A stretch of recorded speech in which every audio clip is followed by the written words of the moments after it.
ভারতের আহমেদাবাদে বিমান দুর্ঘটনা হওয়ার পর থেকে সবার জল্পনা কল্পনা একটি, সেটি হলো ফ্লাইট ডেটা রেকর্ডার বা ব্ল্যাক বক্স।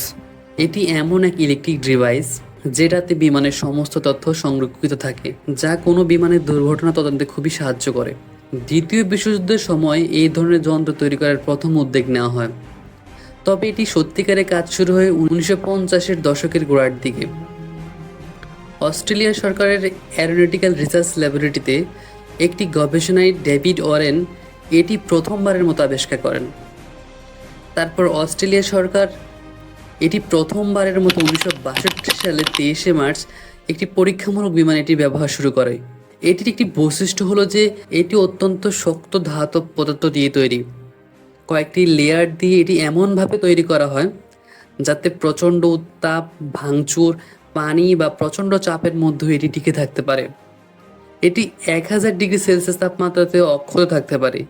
এটি স্টেনলেস স্টিল এবং টাইটেনিয়ামের খোলসের আবরণের মধ্যে থাকে।